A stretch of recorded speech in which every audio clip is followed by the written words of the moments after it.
I told myself it was just another family potluck. Paper plates, casserole steam, uncles telling the same stories. I parked 2 houses down from my parents' place and helped my daughter out of the car, telling her to keep a hand on her beanie so it would not slide off her braids. Eva squeezed my fingers and bounced on her toes, excited to see her cousins. I wanted that excitement to be contagious. I wanted the afternoon to be easy. My mother opened the door before I knocked. Elaine wore her favorite hostess smile, the one that never reached her eyes. She kissed the air beside my cheek and told me we were late by exactly 7 minutes. Music drifted from the living room. The dining table was covered in an embroidered cloth that only came out for holidays. My father, Harold, waved from the kitchen and lifted a pot lid like a magician revealing steam. He looked relieved to see us. He always looks a little relieved when I am home because he knows my mother will stop narrating everything he does. Tessa arrived 5 minutes after us with a voice that carried like a bell. She is my younger sister and has a way of making every threshold feel like a stage entrance. She swept in with a new tote bag and an expression that said the party had finally begun. Our mother floated toward her like a planet pulled by gravity. Compliments bloomed around Tessa as if they had been rehearsed. I noticed a faint mechanical hum when Tessa shifted the tote on her shoulder. It was a tiny sound, almost a purr, and then it stopped. She caught me glancing and smiled as if she had a secret. Eva darted outside toward the backyard, where the cousins were already inventing games by the old oak. I stood at the patio door a moment, watching her weave through a line of plastic cups and a chalk hopscotch. She is 8 and believes everything can be turned into art if you look at it long enough. She had planned these braids for a week. We practiced on a doll first. She chose tiny ribbon ties in her favorite blue. Inside, relatives shifted and reformed into little islands of conversation. The kitchen smelled like butter and lemon. Aunt Lila squeezed my shoulder and whispered something about how proud she was of me for keeping things steady after a hard year. She said it quietly so my mother would not hear and reframe it as criticism of the family. I smiled and asked about her garden because that is safer ground. Through it all, I kept a small part of my attention on the back door.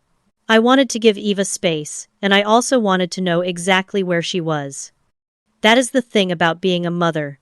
Your body is in one room, but your mind is following your child like a kite string held tight in your palm. Every few minutes I counted heads and matched voices to faces. Laughter rose, then fell, and glasses clinked. The floor plan of my parents' house is muscle memory. I could walk it in the dark. The stairwell is tucked near the hallway. The bathroom at the top sticks if you do not lift the handle first. At some point the kids disappeared upstairs to play a video game. The house changed in an instant. No thudding feet, no racing across tile. Only the television downstairs and Elaine telling someone that her lemon tart had set perfectly this time. I realized I could not hear Eva. It is not that she is loud, she is just constant. A hum, a song fragment, a question floating back through a doorway. Now there was nothing. Tessa laughed from the far end of the room and someone asked about a new project she was pitching. Her tote sat near a chair, the strap looped over the armrest. For a heartbeat I heard that tiny mechanical purr again, then silence. It could have been a phone, it could have been anything. I told myself not to be paranoid. Then I saw the way Harold paused in the kitchen doorway when he looked up the stairs. He glanced at me and looked away. Harold does not meddle, which is how so many things have been allowed to grow roots in this family. It is also how you learn to read his pauses like weather. I wiped my palms on a dish towel that did not belong to me and said I would go check on the kids. Elaine told me dinner would be ready in 10 minutes and asked me to bring them down with smiles. I said sure. My heart had started a slow drum. In the hall the air felt cooler. There was a sound like running water and then a hush. As I placed my foot on the 3rd stair, I felt it in my bones, the way you feel a shift in a room right before a storm. My hand closed around the banister and I began to climb. At the top of the stairs the hallway felt like the air inside a shell, hollow and echoing. The bathroom door was shut. The light underneath was thin and unsteady, like someone's hand kept passing in front of the bulb. I knocked and called my daughter's name. The first sound I heard was a hiccup swallowed too fast. Then a small voice told me to go away. My girl never tells me to go away. My hand shook as I lifted the handle the way you have to with that old latch. It would not give. I told her I was here and that I needed to see her face. Silence spread like water under a door. I was about to call for Harold to bring the spare key when I heard a familiar heel click behind me. Tessa leaned her shoulder against the wall, angling her phone in that practiced way people use when they want to film and pretend they are not. She gave me a bright smile that did not touch anything human and said the kids were being dramatic. I told her to put the phone down. She laughed softly and asked me to relax. There was a rustle inside the bathroom, the quick sweep of a towel against tile, and the click of the lock turning. Eva stood in the doorway with a towel clutched around her shoulders and little pieces of hair stuck to the damp skin along her neck. Her head was buzzed in uneven bands, bare skin peeking through where clippers had taken too much, longer patches clinging like small islands where the blade had skipped. Her eyes were huge and red-rimmed. For a second she did not recognize me. Then she made a sound I had never heard come from her chest, something small and animal and hurt, and she folded into me so fast that I nearly lost my balance. I wrapped my arms around her and felt how she trembled. I could smell the sharp metal and the cheap sweet scent of someone's aerosol spray. I told her she was safe. I told her I had her. Over her shoulder I saw two cousins hovering inside the bathroom, their faces guilty and pale. Abby had tear tracks and would not look at me. Zach stared at the floor and worked his jaw like he was chewing something that would not go down. Between them on the counter sat Tessa's tote, slightly open, with a set of electric clippers coiled like a sleeping thing. Tessa lifted her phone higher and announced that Eva had been too attached to her hair and that this would teach perspective. She said it like a life coach who had found a brand new lesson. I stepped forward with Eva still pressed against me and told Tessa to stop recording. She tilted the phone to keep my face in frame and asked me if I could hear how theatrical I sounded. Behind us, feet gathered on the landing. Harold appeared first and froze with one hand braced on the door jamb. He looked at Eva, and then at the clippers, and then at Tessa's phone. He opened his mouth and closed it again. Elaine's voice floated up the stairs, bright and clipped, asking why no one had come when she called for dinner. She reached the landing, took in the scene, and her expression fluttered and then smoothed. She told me it was only hair and that it would grow back. She asked Eva if she would like one of Grandma's silk scarves, and said she could tie it like a movie star. Eva made herself smaller against me. I felt her ribs press my arm. I asked Abby what had happened. She whispered that Aunt Tessa told them to hold Eva still, and that she had wanted to stop when Eva cried, but she was afraid of getting in trouble. Zach nodded without looking up. Tessa rolled her eyes and said everyone was acting like someone had lost a limb. She shook her phone to make the screen wake again and said our family chat was going to love this one. The words hit my skin like a cold spray. I took a breath and felt it land all the way down. My voice came out calm because there was no room left for anything else. I told Tessa she was done. I told her I would not allow her to film my child in distress. I reached out with a steady hand and lowered her wrist to her side. She tried to pull back, but I kept my gaze on hers until her fingers softened and the phone slid into my palm. I pressed stop. I turned the screen toward her and said very clearly that she did not have my permission to record Eva and that any copy she had made would be part of a police report. For the first time all afternoon, her smile slipped.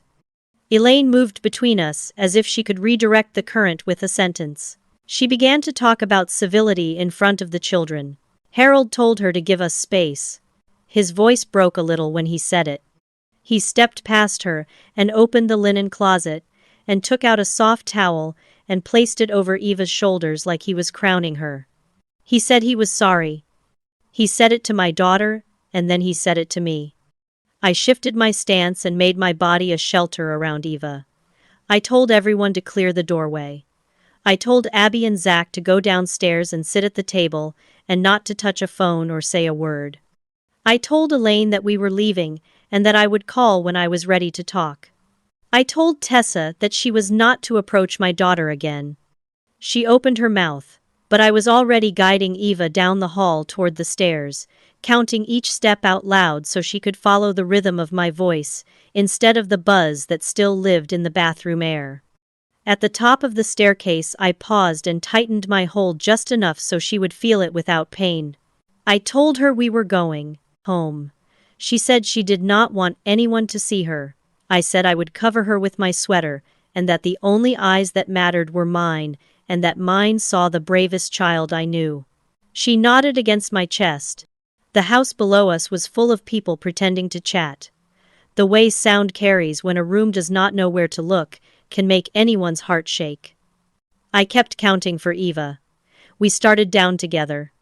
I got Eva into the car and tucked her under my sweater the way I used to when she was a toddler who fell asleep on grocery runs. Her breathing steadied against my collarbone. I set the seat back a few inches and adjusted the dome light so it would not glare in her eyes. The engine idled and I let the quiet settle. My hands were steady on the wheel, but inside I felt the old rhythm of my family, the one that taught me to second-guess my own eyes. I could hear Elaine already rewriting the scene into something that sounded respectable. She would tell whoever listened that children can be dramatic, and that sisters squabble, and that the holidays are stressful. She has always had a special talent for polishing harm until it looks like a misunderstanding. It started when we were girls. Tessa would break my favorite necklace and hide the chain in my sock drawer, then sit beside me while I looked for it, and ask if maybe I had misplaced it. She once put salt in the sugar bowl the week of my middle school bake sale, then laughed when the teachers spit out lemon bars at the taste table. Our mother called it mischief. She said I needed to learn to laugh. I did not feel like laughing when the boys I liked started getting texts that I was bossy and vain. In 11th grade, my prom dress had tiny slashes near the hem. The cuts were small enough that they only showed when I walked. I told myself it was a snag on a nail, and smiled for pictures with the damage just out of frame. As we got older, the stakes rose. I got the internship first. Tessa congratulated me with a hug, and then went to lunch with my supervisor the next day, with a story she thought would make her sound interesting. The story included details about me that were not kind. I kept the internship, but I learned that any good news would rattle something inside her. If I shared it, it would be used. If I hid it, she would say, I was selfish. Elaine asked me to be patient. She said Tessa had a tender ego and that sisters are supposed to share. Harold looked at the paper in the evening and said there was no point in rehashing old business. When Eva was born, I thought things might change. It is hard to stay mean around a baby who smells like warm milk and lavender lotion. For a while they all softened. Then Eva's cheeks got compliments from strangers at the farmer's market, and Tessa's smile thinned. Last year at a cookout, someone left a pitcher near the edge of a table. It tipped and splashed cranberry across the front of Eva's new dress. Tessa said, "Oops," in a voice like she was reading a script. Elaine waved it off as a stain that would teach me not to fuss about nice things. I went home and treated cotton with cold water under the tap, while Eva watched little currants run pink in the sink. There were smaller things that stacked into a tower you learn how to walk around. Tessa would borrow and not return, mock and call it teasing, brag and call it sharing, then sniff the air for my reaction. When I did not give her one, she pushed a little harder. She liked doing it in public, so silence felt like agreement and protest looked like a scene. Somewhere along the way, I learned to move my anger where no one could see it. I learned to measure rooms for exits. I learned to watch my child and keep my tone smooth as a lake, so she would not absorb every tremor that wanted to live in my voice. A month ago, Tessa came by with coffee and a half smile, and asked for my spare key. She said she had locked herself out of her condo and needed to copy a key to leave with a neighbor. While she talked, she was already turning the ring in her hand, making the keys clink, so my brain would hurry to yes. I told her she could borrow it for an hour. She brought it back the next day and dropped it in the bowl by the door. I did not think about it until last week when I noticed the tiniest nick along the edge that had not been there before. It looked like a small bite taken from metal. I pressed my thumb to it and told myself it meant nothing. Then, 2 nights later, I woke to a sound that could have been a branch brushing siding. I checked the back door in the morning and saw faint scratches around the deadbolt, as if someone had tested the key and found the turn a little tight. Now in the idling car with Eva breathing slow and even, those scratches rearranged themselves into a picture: the tote, the hum, the silence upstairs that did not sound like play, the way Tessa smiled when I looked at the bag, the look Harold tried to hide when he glanced toward the stairs. You can only pretend not to know a pattern for so long. My phone buzzed in the cup holder. Aunt Lila's name lit the screen. I let it go to voicemail and looked at the porch camera app instead.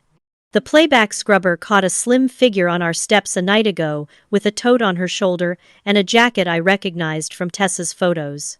The person bent in close to the door and stayed very still. I put the car in drive and told Eva we were going home. I told her that home was the place where we set the rules, and where no one crossed the line without our say. She squeezed my sleeve in answer. As I pulled away from the curb, my mother stood at the picture window with the curtains held open by a manicured hand. I could not hear her through the glass, but I knew what she would be saying. She would tell anyone within reach that family comes first. I said the words out loud to the empty street so I could hear them in my own voice. My family comes first. And that means my child comes before anyone's version of peace. The drive home took less than 10 minutes because I knew every light and how they cycled, but it felt longer inside the car that smelled like casserole and hairspray. I kept one hand on the wheel and the other draped across the console so Eva could hold my fingers. She did not speak. I told her we would be inside soon and that I would run the bath and find the soft pajama set with the stars. When we turned onto our street, she tugged the hem of my sweater up over her ear again, like she wanted to disappear. I parked in our driveway and let the engine tick in the way engines do after heat. I told her we were safe. She nodded without looking up. Before I had unbuckled, someone tapped on the passenger window. I startled and then realized it was Aunt Lila with a grocery bag looped around her wrist.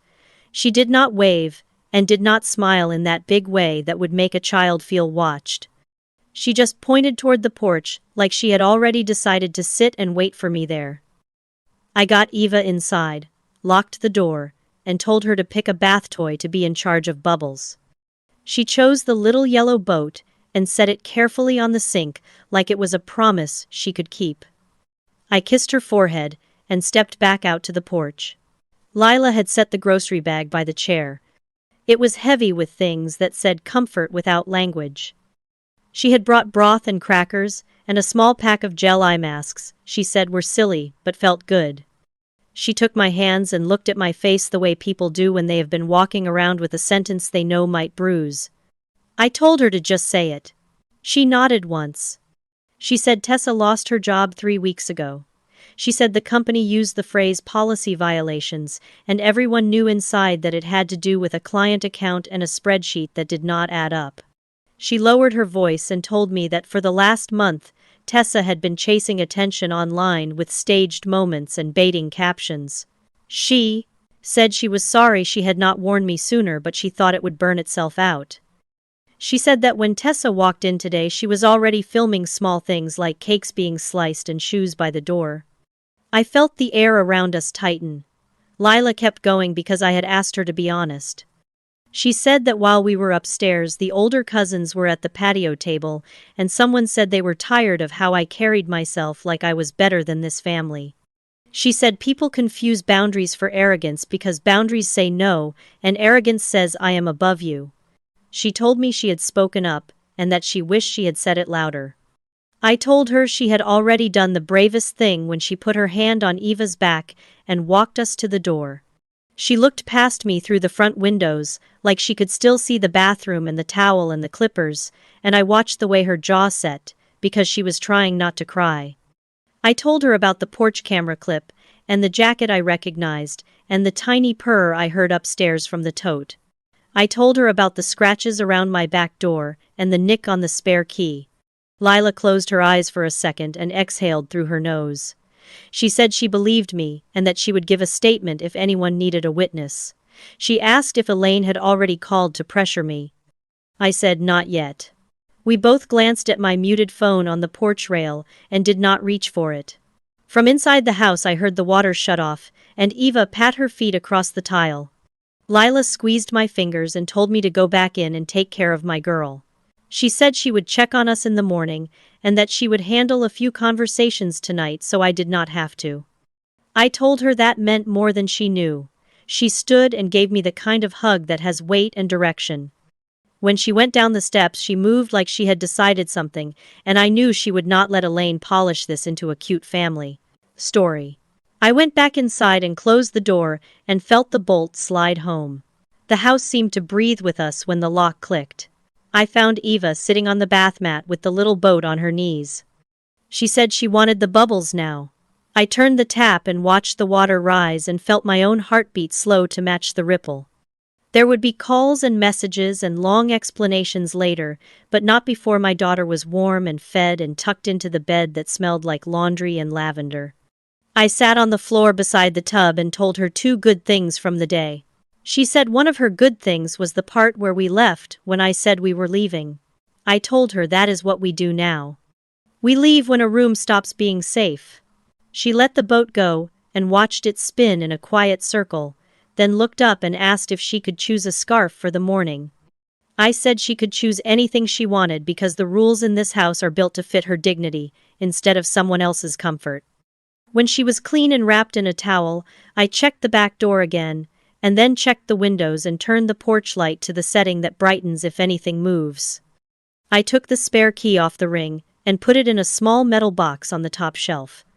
I set my phone to record every incoming call. Then I sat on the edge of the bed, while Eva picked pajamas, and I felt the room fill with quiet that belonged to us. I thought of Lila and the bag of ordinary kindness, and I thought of speeches people would try to give me about family and forgiveness. I knew there would be a time to talk about all of that. It would not be tonight. Tonight our script changed from keep the peace to keep the promise that I had given my child when I carried her down those stairs. By the time I tucked Eva into my bed, the house felt like it was learning a new kind of quiet. Not the hush that follows fear, but the smaller quiet that comes after a plan begins to form. She curled on her side with the star pajamas, and I sat nearby, so she could feel my weight through the mattress. I told her that the rules tonight were simple. Warm bath, soft food, stories that do not pretend nothing happened. We named what hurt, and then we named what helped. She picked the word safe and said it slowly like she wanted to hear it settle. When she drifted off, I took the photos the therapist would later ask for. I set the phone to the timestamp setting, angled the bedside lamp so the light was kind, and captured the uneven patches the clippers had left. I took a picture of the towel with the little hair pieces that had clung to her neck. I hated the feeling of documenting pain, yet I reminded myself that evidence protects children when words alone are not enough. I texted Dr. Singh, the child therapist who saw Eva during the divorce transition. I wrote that there had been an incident at a family gathering, that we were safe at home now, and that I needed the earliest appointment she had. She replied within minutes and offered a morning slot. She told me to write everything down while it was fresh, and to reassure Eva that she would be believed. Those were the right words, and I felt my chest loosen by a breath. Next, I called a family law attorney named Alvarez who had helped a friend through a difficult custody matter. I left a message that I needed advice about a police report, recording laws, and a restraining order that included distance from our home and from school grounds. I said I had video evidence and potential witnesses. His assistant returned the call and set a consultation for the following afternoon. She asked me to preserve everything, and not to engage in arguments by text. I phoned Marco. When he answered, I could hear an airport announcement in the background. I told him what happened and I kept my voice steady so he would hear the facts and not just the panic.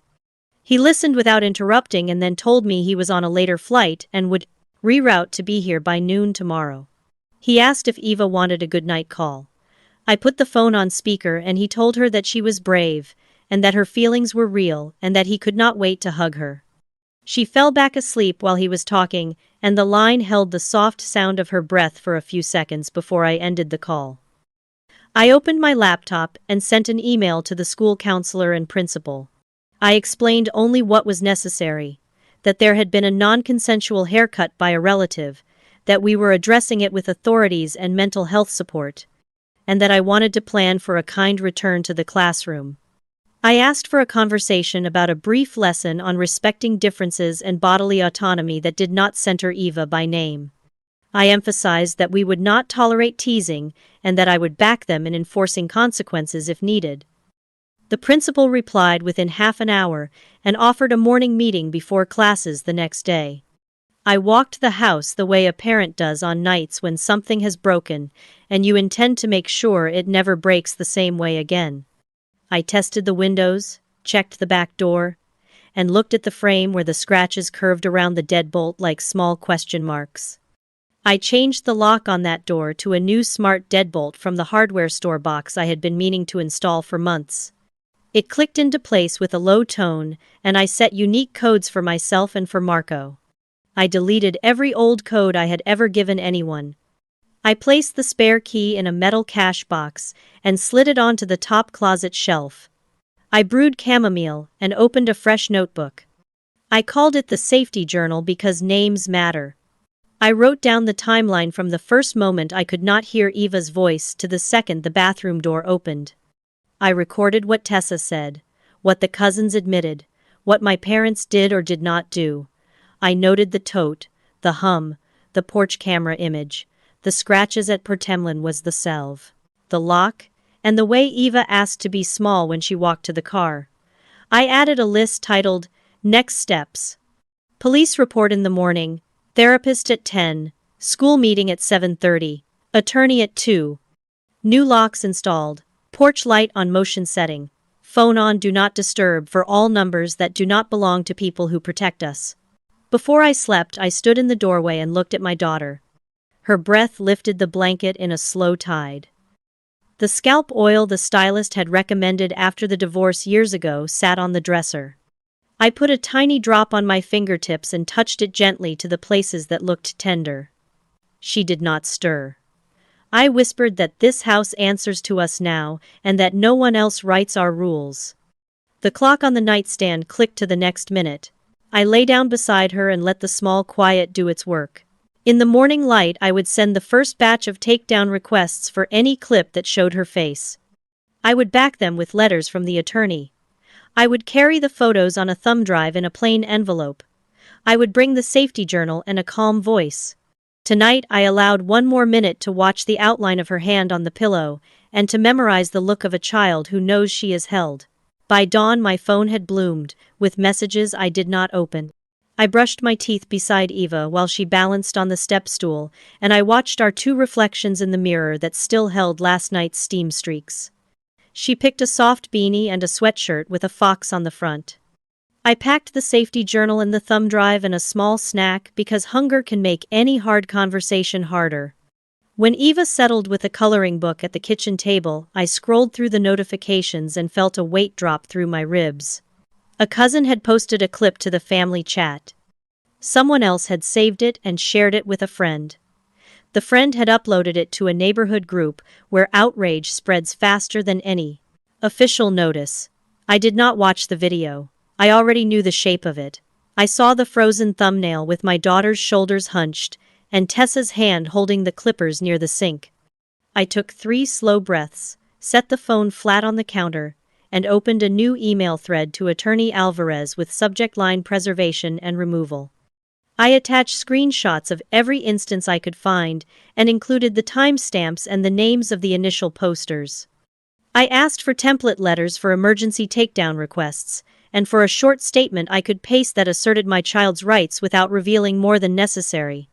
His paralegal replied with a drafted letter that cited privacy and exploitation concerns regarding a minor. She asked me to forward direct links as they appeared. I began sending them in batches, numbering each one in the safety journal as I went. A text arrived from our next-door neighbor, a quiet man who notices things because he gardens at dawn. He wrote that around midnight he had seen someone pause on our porch and lean close to the door as if listening. He had not wanted to alarm me in the night but thought I should know. I thanked him and sent a still frame from my porch camera. He confirmed the jacket and the angle of the shoulder and said the person left toward the main road. I forwarded his message and the still frame to Alvarez and noted that I wanted to add it to the police report. At 7:30, I met the principal and the school counselor in a small office that smelled like dry erase markers and coffee. They had already read my email and they listened without interrupting as I laid out the facts. The counselor suggested a short classroom conversation on kindness, consent, and differences that would not name Eva but would set the tone for the week. The principal said that if any student teased or touched Eva's head without permission, he would call home that day. I felt the first clean thread of relief pull through the knot in my chest. We agreed on language for a message to families that did not share details, but asked for reinforcement of our respect policy at home. When I returned to the car, I saw that the neighborhood post had drawn hundreds of comments. Most were furious at the idea of adults filming a child in distress. Some used my daughter's name because a relative had typed it without thinking. I reported those and added them to the list. The motor of the removal machine began to turn. Several platforms responded quickly and pulled the clip for violating rules on harm to minors. Each success landed like a soft clap against the quiet. I reminded myself that nothing on the internet ever truly disappears, yet momentum can be redirected. On the way to the therapist, Eva asked if people on the internet were talking about her. I told her the truth in a way a child could hold. I said some people had seen a video that never should have been recorded, and that many of those people were angry for her, not at her. I said adults were working to take it down, and that she did not have to look at any of it. She watched the trees slide by, and then asked if her best friend would still sit with her at lunch. I told her yes, and that I had already texted her friend's mother. She nodded, and squeezed my hand in the space between our seats, like she was testing the strength of a bridge. At a red light, my screen lit with a message from Tessa that began with the word, misunderstanding. I did not read the rest. I saved the message to a folder labeled evidence and blocked the number for the day. Alvarez called as we pulled into the therapist's office and said the first wave of takedown requests had been acknowledged. He asked me to stop checking comments and to delegate that task to his team. He reminded me to drink water. I laughed at the simplicity of the advice, and then realized my mouth felt as dry as paper. Inside the waiting room, Eva found a sunlit chair and traced the outline of a fox on her sleeve with one finger. Dr. Singh stepped out with a calm smile and invited us back. As Eva walked through the doorway, I felt the online fire burning outside the building, and I chose not to look at it for 1 hour. The only community that mattered for the next 60 minutes was the one inside this room. I sat down and let my shoulders drop a fraction as my daughter began to speak. Dr. Singh greeted Eva by crouching to her height and asking if she wanted to draw her feelings or talk them out. Eva chose both. She drew a circle and colored half of it blue for sad and half of it gold for brave. Dr. Singh named what happened as a breach of trust and told Eva that her body is hers to decide. She taught a grounding trick that Eva could use if her chest felt tight. 3 things you can see, 2 things you can touch, 1 thing you can hear. Eva tried it and smiled a little when she said she could hear a soft clock tick. I described the timeline while Eva colored, and Dr. Singh asked simple questions that did not force details. She scheduled weekly sessions and reassured us that shame loosens when the truth is spoken in a safe room. We left with a small packet for parents about helping children reclaim a sense of control. The first page said to offer choices. I asked if Eva wanted a scarf or a beanie for school, and whether she preferred the door code or the key when we got home. Eva chose the beanie and the code. She asked if she could pick which adult sat with her at lunch the first day back. I texted the counselor and we made a plan.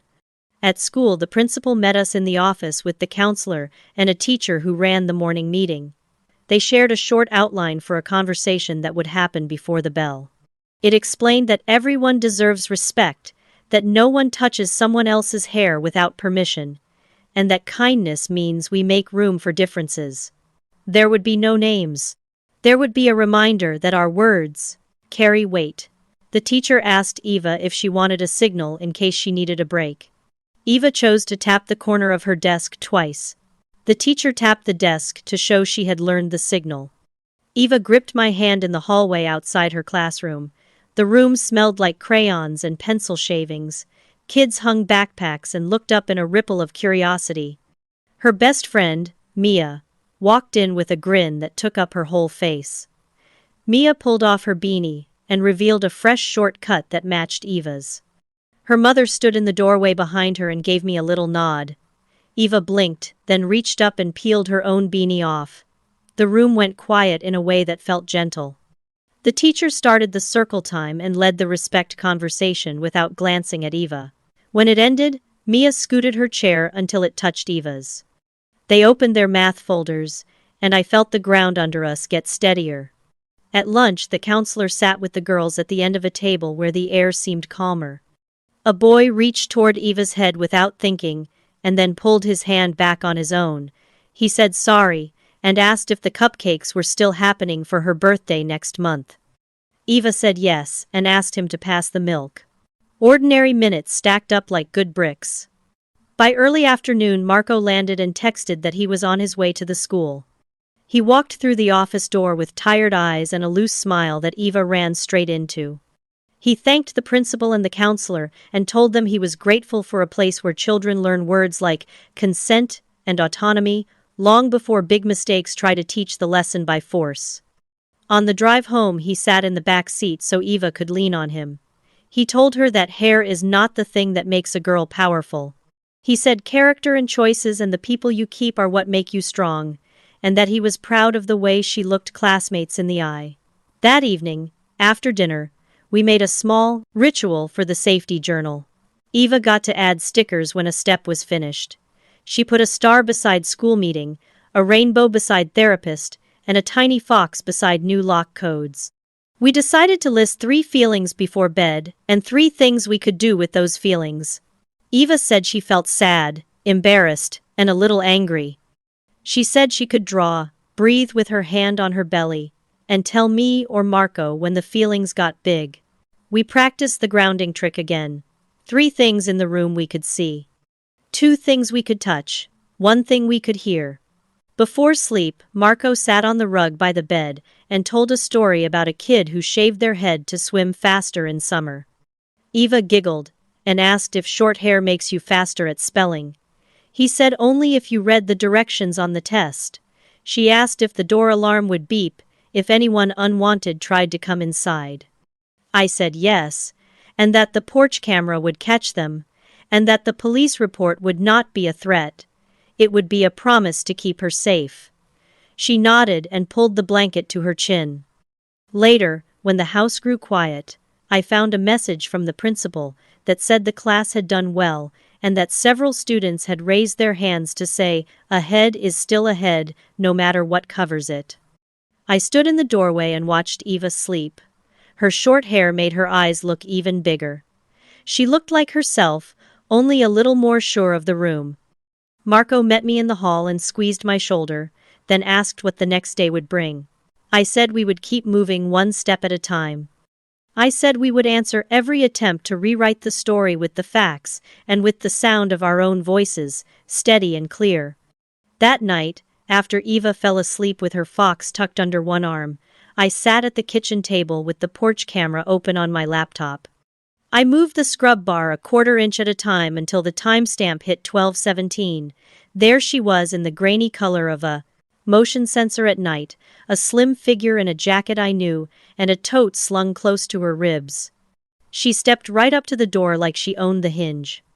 She leaned in, stilled, and then her shoulder moved in a way that matched the turn of a wrist. The lock held. She shifted and tried again. The camera caught the smallest tilt of her head, as if she was listening for the click that did not come. When the deadbolt refused her, she looked back toward the street and then left the way she came. I paused the frame and took 3 still shots. The angle was not perfect, but the jacket and the tote strap, and the way she stood with one foot slightly turned out might as well have been a signature.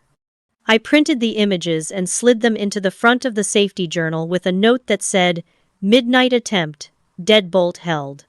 I told myself I was allowed exactly 5 seconds to shake. Then I picked up a pen and finished the list for morning.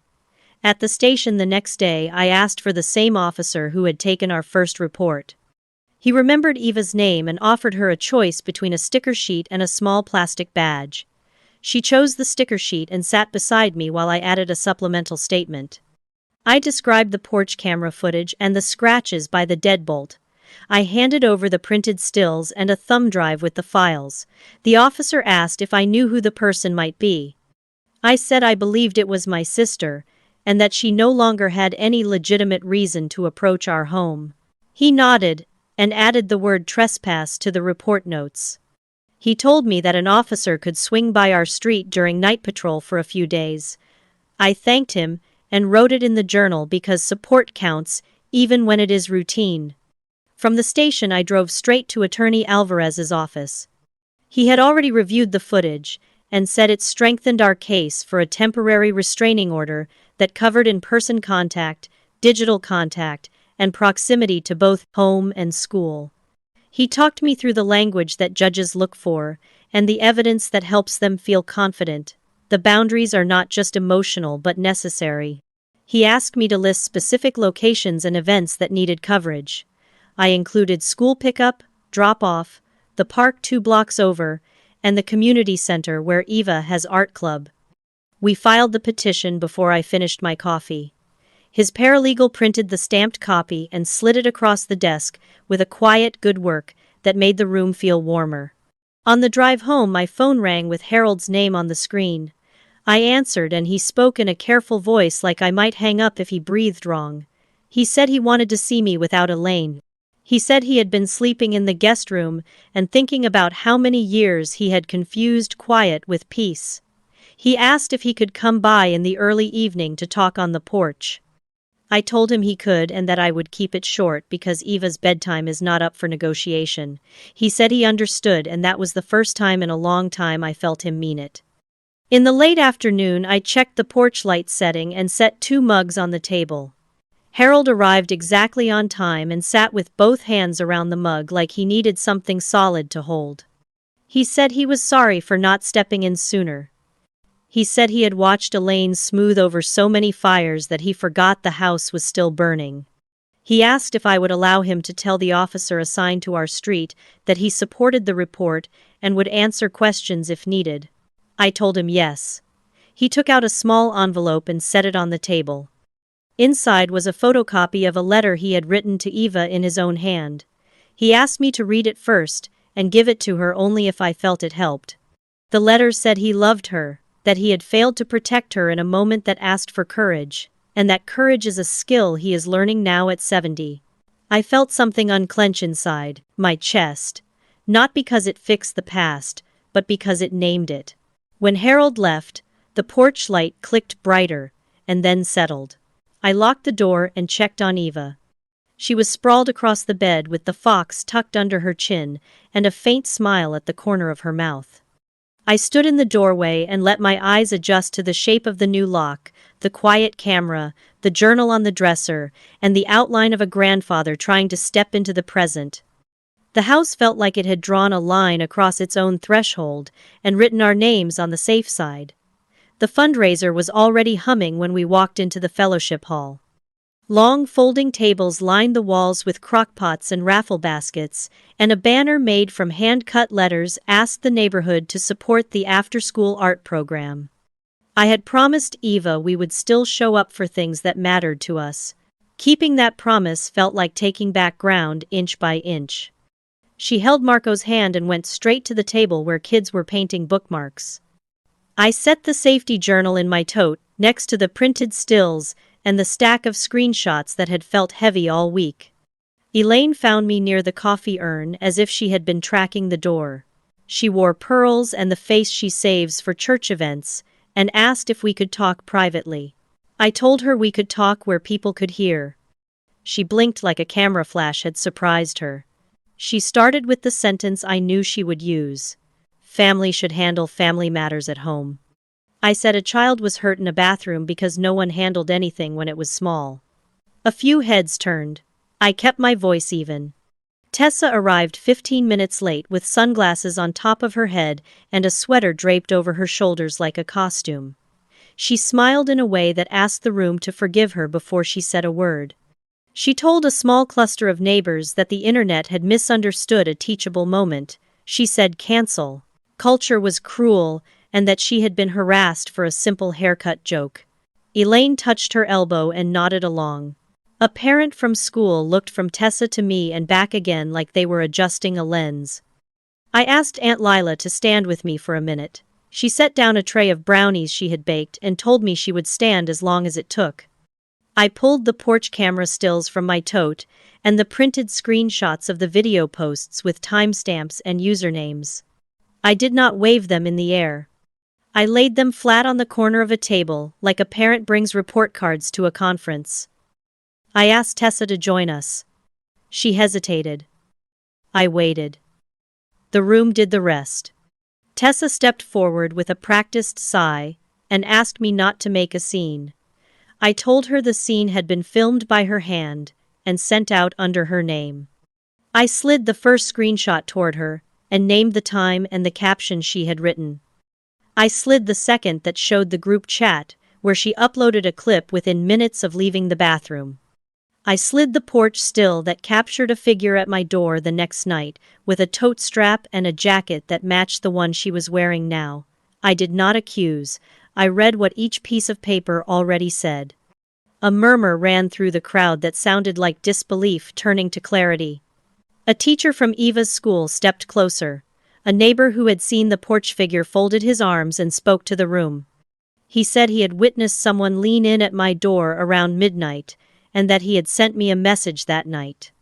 Aunt Lila added that she saw clippers in Tessa's tote before dinner, and that she had watched the cousins being directed up the stairs. Lila's voice did not shake. She said it like an oath. Tessa's husband, Rowan, came in from the parking lot carrying a box of donated gift cards. He set the box down, looked at the table, and rubbed his hand over his face. He told the group he had moved out the night the video spread. He said he wished he had spoken up sooner. He confirmed in a tired voice that Tessa had kept a copy of Nora's spare key and that they had argued about returning it. He said the screaming on the video had not been acting and that he could not live in a house where a child's fear was content. Elaine tried to pivot. She said anyone can take still images out of context and that mothers get emotional. A parent held up a phone and said the platforms had already removed the clip for violating rules about harm to minors. The room heard the phrase harm to minors and the air changed. The program director for the art fundraiser cleared her throat and asked if I wanted to say anything. I said only that we had filed police reports and a civil petition, that a hearing date had been set, and that I would not discuss details that involved a child beyond what was necessary to protect her. I thanked the neighbors who had shown up with eyes open. The director nodded and thanked me for keeping the focus on safety. Tessa reached for my sleeve like she could rewrite the ending with a touch. I stepped back. She said I was ruining her life. I said she had filmed herself and released the footage and approached my door with a copied key. I said a court would decide the rest. I said my only job in this room was to keep my daughter safe and to support a program where kids make art instead of content out of other kids' pain. A few people clapped without meaning to. It sounded like a small door shutting. Marco returned with Eva, who held a painted bookmark that said brave in crooked letters. She looked from my face to the table and back again. I told her we were all set and asked if she wanted to drop her raffle ticket in the basket for the art kit. She said yes and tugged my hand. As we crossed the room, I saw Harold by the exit with a folded check in his palm for the fundraiser jar. He did not come over to mediate or smooth. He just lifted the check and then set it in the jar and met my rated-in eyes with a quiet nod. On the sidewalk outside the hall, the evening light felt clean. Eva slipped her bookmark into my bag like she was placing a flag on new ground. I told her that when people try to turn harm into a joke, The truth has a way of finding the room. She asked if the room had hurt us. I said I thought it had. Then we went home and made dinner, and marked one more star in the journal, not because a crowd clapped, but because we had shown up without shrinking. The courthouse on hearing day smelled like paper and coffee. I dressed Eva in a soft sweater and left her at home with Marco and a puzzle so she would not have to sit through the language of adults deciding boundaries. Aunt Lila met me on the front steps with a folder under her arm. Attorney Alvarez arrived with a calm I wanted to borrow. He guided us through metal detectors and into a room where the air felt thinner than outside, the way it does when everyone is holding one long breath. We sat in the second row. Tessa came in with her sunglasses in her hair again and a lawyer whose tie was too bright for a courtroom. Elaine slid into the bench behind them and kept her chin lifted, as if posture could sway the law. Harold chose a seat on the far side near the aisle, hands clasped and eyes down. When our case was called, I felt my spine lengthen as if the name itself built a column I could lean against. Alvarez stated the facts without heat. He described the non-consensual haircut, the filming, the distribution to group chats and social media, the porch camera stills, and the attempted key use. He handed up the exhibits and gave the clerk a copy of the temporary order request that listed the locations we needed covered, including home, school, the park, and the community center. He named the child's age and the harm to her sense of safety. He did not embellish, he did not need to. Tessa's attorney said it had been a misguided attempt at a joke and that the online reaction had gone too far. He said his client was willing to apologize and that no one should have to lose a career over a haircut. The judge held up a hand and asked him to return to the part where the child was held while clippers were used. He asked if the filming and distribution had been authorized by the child's parent. The attorney shook his head. The judge's expression did not change, but the temperature of the room seemed to shift. Elaine stood and tried to speak. The judge asked her to sit unless she had been called as a witness. She sat, cheeks flushed, and for a moment she looked like a person finally touching the limits of influence. Aunt Lila took the stand and explained what she had seen. She described the clippers in the tote, the direction to the cousins, the immediate video upload. Her voice stayed steady even when Tessa glared. The neighbor testified to the porch visit after midnight. He pointed at the still image and said that was the jacket and the tote strap he had seen. Harold walked to the front when called and said that he had failed to act at the party and that his granddaughter was harmed in his house. He spoke the word harmed, like he understood it now. When it was my turn, I described the bathroom scene in the simplest words I could choose. I said my daughter had asked me to make the house feel safe again, and that these orders were part of keeping that promise. I said I did not seek revenge. I sought safety and accountability, and that safety requires a perimeter, drawn in ink rather than air. The judge granted the temporary restraining order with clear terms. He set a distance requirement around our home, our car, and Eva's school. He included the park and the community center. He barred direct or indirect contact, including messages through relatives and posts that named or hinted at us. He ordered that any copies of the video be surrendered to our attorney and that attempts to redistribute it would be treated as contempt. He looked at Tessa and said that filming a child in distress is not a joke. He ordered counseling focused on impulse control and empathy. He added community service hours to be performed with a nonprofit that serves children, not to give access to kids, but to require service under supervised conditions. He set a review date 90 days out. Tessa's lawyer asked for a carve-out that would allow her to attend large family gatherings as long as she stayed across the room. The judge said the order was not a suggestion, and that if a room included my child, then Tessa should find a different room. He reminded everyone that the burden to avoid contact rests on the person who caused the harm. Elaine made a small sound that might have been a protest or a sob. The judge continued without looking up. Outside, in the breezeway, the air felt like weather after a storm. Alvarez shook my hand and told me to keep documenting, to save every message, and to call if anything shifted. Lila hugged me with both arms and said she would drive Ava to art club later so I could sit for a minute. Tessa swept past with her sunglasses back in place and her jaw set. She muttered that I had embarrassed the family. I did not answer. The order in my hand answered for me. Harold lingered at the bottom of the steps. He waited until Elaine followed Tessa to the parking lot and then walked back toward me. He said he was starting counseling on Thursday, and that he had already called the program his doctor recommended. He did not ask for forgiveness. He asked for the chance to show up with his actions, instead of smoothing with words. He asked if he could send Eva a new book each week, and wait on the porch for me to bring it inside if that was easier. I told him yes to the books, and no to standing on the porch. He smiled a little at the boundary, and said thank you for saying it plain. At home, Eva met me at the door with her fox, and asked if the judge had listened. I knelt so we were eye to eye and told her the judge had listened, and that our rules had become rules the whole city would enforce. She asked if that meant we could still go to the park after dinner. I said yes. We walked to the kitchen together and marked another star in the journal. The house felt different again. Not because someone else had changed, but because we had named what would not be allowed near our door. Healing does not look like a movie montage. It looks like Tuesday morning with the kettle clicking off and a child choosing between a hat and a headband. It looks like an art table with paper laid out, and a therapist who remembers the name of your stuffed fox. Dr. Singh used paint and story cards to help Eva retell what happened in a way that returned the power to her. She asked Eva to draw a room that feels safe. Eva sketched our living room with the new lock panel glowing near the door, and the porch light set to the motion setting.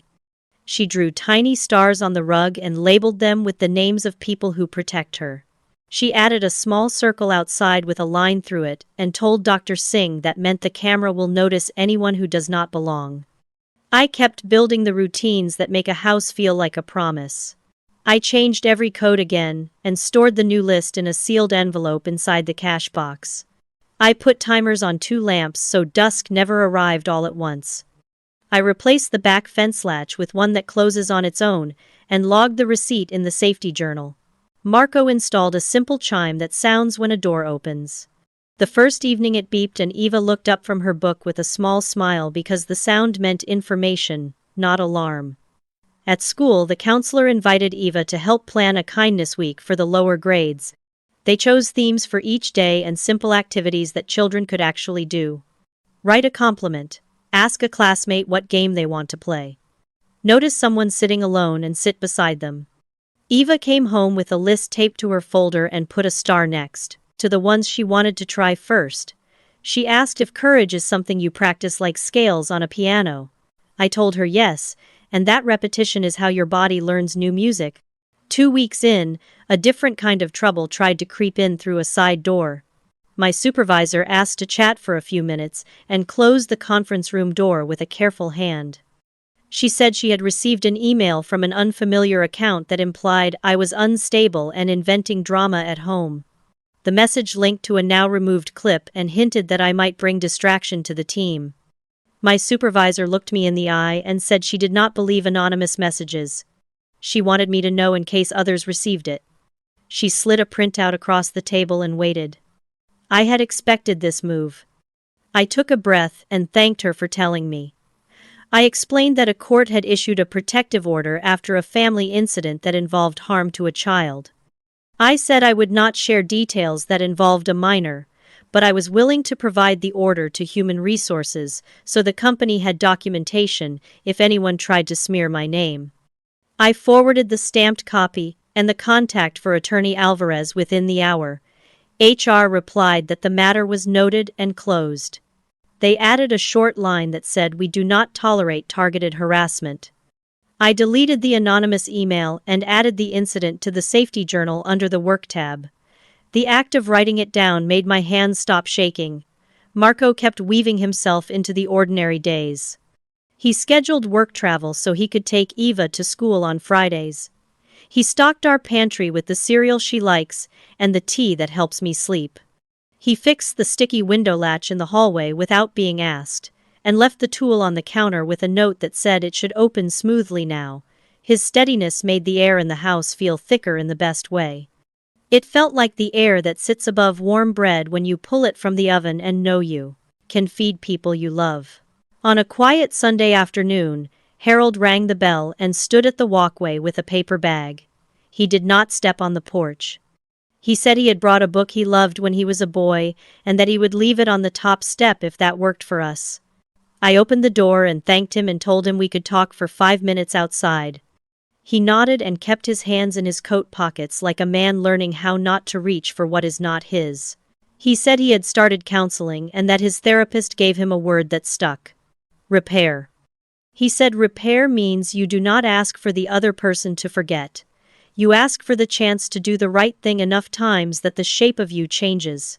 He did not ask to see Eva. He asked if I needed the porch light adjusted. I told him it was perfect where it was. That night Eva and I sat on the rug and read the book Harold had brought. The pages smelled like old paper in summer. When we finished the chapter, she traced the edges of the letters with her finger and said the story felt steady. I told her that is what we are building. A steady story where the scary parts are named and the doors are locked and the people inside tell the truth about what they will and will not allow. She asked if that means we can invite people over again. I said yes to Aunt Lila and our neighbors and her friends from school.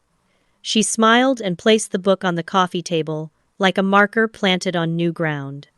We set out folding chairs in the backyard and strung warm bulbs along the fence so the light would feel like summer even though the calendar said spring. Eva asked if she could be in charge of place cards. She wrote names in purple marker and decorated the corners with tiny stars that matched the rug she had drawn in therapy. I marinated chicken, sliced strawberries, and arranged a plate of cookies.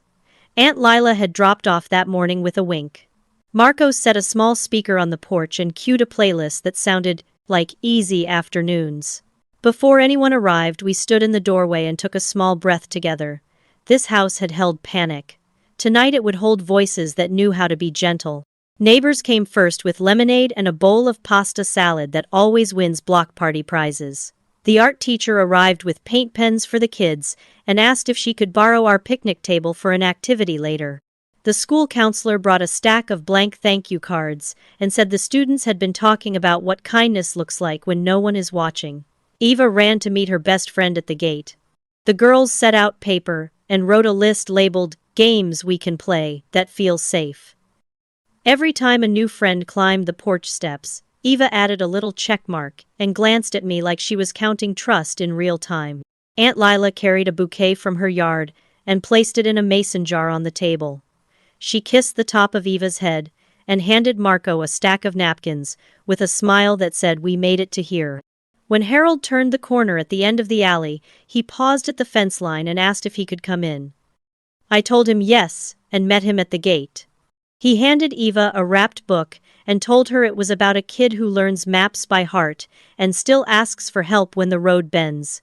He shook Marco's hand and asked if there was anything to carry. He did not reach for the grill or the music or any conversation he could steer. He found a chair, listened, and when he spoke he asked questions instead of offering fixes. By the time the sun tilted toward the rooftops, the backyard sounded like the kind of noise that makes your shoulders uncoil. Kids made chalk stars on the patio. Grown-ups traded recipes and promised to send links for the paint pens. A neighbor set out a bowl of blueberries and raised a glass to the art program that brought us all together last week. No one mentioned the fundraiser hall or the papers on the table that night. We had already told that part of the story. This was the part where we let the nervous system learn a new pattern. When the food was ready, Marco tapped his glass with a spoon. He said he was grateful for a community that knows how to step in without taking over. He nodded to the principal and the counselor and the teacher, to the neighbors who texted at midnight, to the aunt who said the hard words in the right room. He raised his glass to Eva for bringing her brave voice to mornings that used to feel heavy. He looked at me and just said, "Thank you for keeping the promise." I felt the words land in the space between my collarbones and my heartbeat. They fit there. I asked if Eva wanted to say a few lines. She nodded, pulled a folded card from her pocket, and stood on the second step so she could see faces over the table. She read in a clear voice that courage feels like telling yourself the truth out loud. She said that family means the people who make the room feel safe, even when the room is full. She said that her short hair makes her ears colder at night, and that she likes it anyway because it reminds her she can choose. She thanked the grown-ups for making rules that match the words we say about kindness. The applause was soft at first, and then grew into something round and steady. She tucked the card back into her pocket and leaned her head against my arm like she had used up just the right amount of bravery for one evening. After dessert, the kids painted wooden stars and wrote their names on them with the bright pens. The counselor suggested we hang them on a string between the porch posts. She told the children that when the wind moved the stars, they could listen for the sound of all our names together. Harold asked if he could climb the ladder to help tie the ends. He moved slowly, and let the kids tell him where each star belonged. When he came down, he wiped his hands on a dish towel and sat beside Aunt Lila. He did not ask if we were ready to invite Elaine or Tessa to the next gathering. He simply watched Eva choose a spot under the string and sit with her friend to share blueberries. As darkness settled, the bulbs above us made small halos on the fence. People began to pack up bowls and stack plates. There were promises to swap photos and jokes about how long the chalk stars would last before the sprinklers made new constellations. At the gate, I thanked each person for coming. I used words that named what they had done in real time. You came early and set chairs. You kept the conversation light when it needed to be. You brought a book that felt steady. I said the lines like a litany, and felt the yard memorize them. When the last guest turned the corner and the gate clicked shut, Eva slipped her hand into mine. The stars on the string made a soft sound as the air moved. She said this felt like the kind of party she wanted to remember. I told her I would remember it too. We stood under the bulbs for one more minute and listened to the quiet that comes after people who care have filled a space. Inside, I marked a star in the journal and wrote a sentence that I wanted to read again later. We threw a party where the room matched our rules, and it felt like the shape of a new life. 90 days went by, and the calendar felt like a slow tide instead of a race. On the morning of the review hearing, I packed the same tote with the safety journal, a smaller stack of screenshots, and a printout from each platform confirming removal of the clip. Eva ate toast with honey and asked if the rules would stay in place. I told her the judge would decide based on what had happened since, and that I would keep saying what we needed until the room was clear. She nodded and put her hand on my wrist as if to sign her name on the plan. In court, the judge looked through the file, then looked at us. Alvarez spoke first. He reported no attempts at contact from Tessa, and no new posts. He submitted proof that the remaining links had been taken down, and that a private copy now sat with our attorney, sealed for evidence only. He noted the counseling sessions Tessa had completed, and the community service hours logged under supervision at a warehouse that sorts donated books for children. He asked the court to convert the temporary order to a long-term order with the same boundaries and to keep the prohibition on indirect messages. Tessa's lawyer asked the court to shorten the distance requirement to allow her to attend large events without worry. The judge denied the request and said the burden to avoid contact stays with the person who caused the risk. He extended the order for 1 year with a review option if compliance remained intact. Outside the courthouse, Harold handed me a stamped envelope. Inside was a copy of a letter he had written to Eva. He said he had shown the first draft to his therapist and rewritten it to remove any words that shifted blame. The letter said he had chosen quiet over courage for too many years, and that courage is a skill he would keep practicing. He asked no favors and made no promises he could not keep. He said he would bring a book to the top step on Sunday at 3 and wait at the gate until I waved. I said that would be fine and thanked him for matching his words to actions. 2 weeks later, a message arrived from a restorative justice program that partners with the court. It said Tessa had requested an opportunity to apologize in a mediated session. I thought about it for 3 days. I asked Dr. Singh how to weigh the risks. She said choice is the point and that sometimes hearing an apology in a room with rules can help a child recognize that harm was real and that adults can name it. I told the program we would attend with a mediator present and a support person at my side. I told them Eva would only be there if she changed her mind and asked to come. She chose not to come and I respected that. The room for the session had 2 chairs on one side, 2 on the other, and a small box of tissues in the center, like the simplest kind of centerpiece. Tessa came in with her shoulders lower than I had seen them, and a plain notebook in her hands. The mediator laid out the rules. No excuses. No blame shifting, no requests. Only naming harm and the steps taken, and the plan to prevent it. Tessa read from her notes. She said she had filmed a child in distress and called it content. She said she had directed other children to restrain a child who was crying. She said she had taken a key without right, and had approached our door at night. She said she had begun to understand that attention feels like air to her, and that she had traded someone else's safety for her own breath. She said the counseling work was hard and not finished, and that she would not contact us again in any way. She looked at the table while she spoke. I listened and did not fill the quiet. When she finished, I said that accountability means the boundary stays. I said the order would run for a year, and that any violation would be addressed with the court. The mediator wrote the words down exactly as I said them, and gave each of us a copy to sign. A different letter came in the mail with my mother's handwriting on the front. I waited a day before opening it. Inside, she said that in therapy she had been asked to write without defending herself. She said she had chosen image over truth for too long, and had confused smoothing with love. She acknowledged the words she used at the party, and the harm they carried. She did not ask to come over.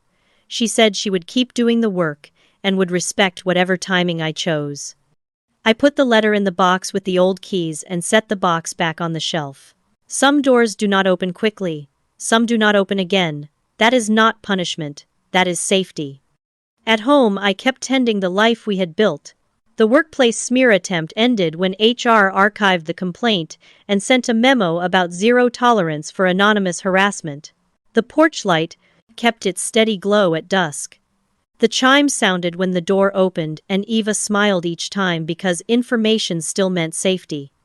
She auditioned for the spring play and landed a part where she got to deliver a line about telling the truth, even when it shakes your knees.